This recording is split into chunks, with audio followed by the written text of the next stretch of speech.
हातातले कामं बाजूला टाकून या शांतता रॅलीत सहभागी होणार आहे। छगन भुजबळला दंगली घडवायच्या आणि मराठ्याला त्या होऊ द्यायच्या नाही। त्यांना आरक्षण असून जर ते एकत्र यायला लागले तर आमचे का झोपणार आहेत घरी? कारण याचं राजकारणाचा काही संबंध नाही ना, इथं जातीचा प्रश्न आहे। आणि त्यांना जसा त्यांचा जातीचा गर्व आहे, स्वाभिमान आहे, तसा माझ्याही घराघरातल्या मराठ्यांना स्वतःच्या जातीचा गर्व आहे, स्वाभिमान सुद्धा आहे। आणखी महाराष्ट्राला काही टक्के राहिलेले आमचे, त्यानंतर महाराष्ट्राची बैठक घेऊन जाहीर ठरवून टाकतो काय करायचं, 288 उभा करायचा पाडायचं। दादा, जालन्यामध्ये रॅली आहे, आतापर्यंत रॅलीला कसा प्रतिसाद मिळालेला आहे आणि जालन्यात कसा मिळाला? भयंकर, शब्दच नाही, इतके भय एकाच अडी सगळ्यांनी काय म्हणतात त्याला, रीस लागल्यासारखाच खेळ, तुमची मोठी झाली पाहिजे, आमची मोठी झाली पाहिजे। याला खास मराठीमध्ये कालचा तर तो महासागर बघून खरंच काय बोलावं काहीच कळत नाही। इतका भयंकर आलोट गर्दी बीडमध्ये उसळली होती, खूप मोठा महासागर। प्रत्येक जिल्ह्यात राज्यातल्या तसंच होणार, जालना असो, संभाजीनगर असो, महाराष्ट्रातले सगळे जिल्हे जे जे असतील आता, पुणे हे, नाशिक हे, त्यानंतर मला वाटतं सोलापूर, कोल्हापूर, नगर, असे बरेचसे ज्या ज्या जिल्ह्यामध्ये आता पुढचा टप्पा जे पडणार आहे सगळीकडे होणार। का बरं एकत्र नाही यायला पाहिजे? जालन्यातला संभाजीनगरचा मराठा इतिहास टाकते नाही। जर त्यांना आरक्षण असून ते आमच्या विरोधात विष पेरणार असले, आरक्षण असून देऊ नका म्हणत असले, आमच्या सरकारी नोंदी सापडल्या त्या रद्द करा म्हणत असले, तर हा कोणचा विचार आहे भरभटल्याला?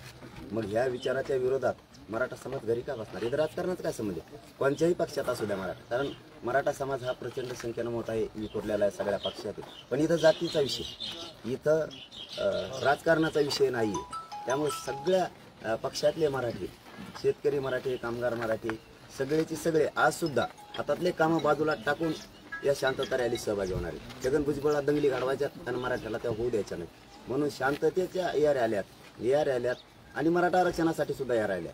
त्यामुळं जिल्ह्यातला मराठा ताकदीने हातातले कामं फेकून बाजूला एकत्र येणारे, मिळेल त्या वाहनानं मराठा समाज जालन्यासह संभाजीनगरच्या सुद्धा कार्यक्रमात सहभागी होणार आहे। त्यांना आरक्षण असून जर ते एकत्र यायला लागले तर आमचे का झोपणार आहेत घरी? कारण याचं राजकारणाचा काही संबंध नाही ना, इथं जातीचा प्रश्न आहे। आणि त्यांना जसा त्यांचा जातीचा गर्व आहे, स्वाभिमान आहे, तसा माझ्याही घराघरातल्या मराठ्यांना स्वतःच्या जातीचा गर्व आहे, स्वाभिमान सुद्धा आहे। कारण घराघरातले मराठ्यांचे लेकरं मोठे होणार आहे। मराठ्यांना विनंती, शांततेत सगळ्यांनी यायचं, शांततेत सगळ्यांनी वापस जायचं, पण घरी कोणी राहायचं नाही, ताकदीनं सगळ्यांना बाहेर पडायचं, आपण आपले घरं बंद करायचे।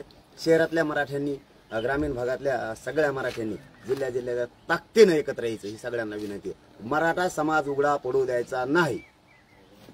गेले 2 दिवस झाले विधिमंडळाचं कामकाज झालं, पहिल्या दिवशी राडा झाला, 4 वेळा कामकाज स्थगित करावं लागलं, नंतर संसदेचं काम बंद विधिमंडळाचं काम बंद करावं लागलं। 2 दिवस फक्त राडाच झाला, त्याच्यातून बाहेर काहीच आलेलं नाही। नेमकं आमदारांनी आता समाजाची जी बाजू आहे ती कोणत्या दिशेने मांडावी अशी तुमची भावना आहे किंवा इच्छा आहे? ज्यावेळेस या चळवळीत आम्ही समजा नव्हतो किंवा लहान होतो तेव्हापासून हिला पुढे बघत आम्ही, ही गोंधळ केला आणि तेव्हा राडा केला, हे फक्त राडे करायला निवडून दिलेले आहेत लोकांनी, हे लोकांना येडं काढायसाठी लोक निवडून देतात आपले कामं करतील म्हणून, पण हे त्याचा गैरफायदा घेतात, तिथं जाऊन नुसते गोंधळ घालतात, प्रश्न हे सोडत नाही। त्यामुळं हे दोन्ही सारखेच आहेत, हे एकाच माळेचे म्हणे आहेत हे नमुने। त्यांना आता पुढं कळत जर मराठ्यांना आरक्षण नाही दिलं तर आपण मराठ्यांच्या बाजूने बोललो नाही, सरकारचं म्हणणं आहे आम्हाला मराठ्यांना ओबीसीतून आरक्षण द्यायचं असं त्यांच्या बाईट, तर मग विरोधक का जात नाहीत? बरं ते नाही आले, यांना द्यायला काय झालं? नाही आले द्यायचे आपण तसे, तुमची इच्छाशक्ती आहे ना मराठ्याला द्यायची, द्या ना। उगं कायला कोलिता एकामेकावरती नाही आले हे नाही आले, हे सगळे सारखे आहेत, आम्ही बघतो कसं मिळवायचं, आम्ही बघतो। तुमच्या व्यासपीठावर आलेली काहीतरी मंडळी होती ज्यांनी तुम्हाला पाठिंबा दिला, आता ते बैठकीला सुद्धा दिसत नव्हतं, तेव्हा सार्वजनिक बैठक म्हणली त्याचा याचा काही संबंध नाही ना। व्यासपीठावर तर कोणाच्या बसली होती? त्यांच्या बसली होती, बार व्यासपीठ मोडायची वेळ आली त्यांची, तिथं जातीचा प्रश्न होता, म्हणून ते एकत्र आले।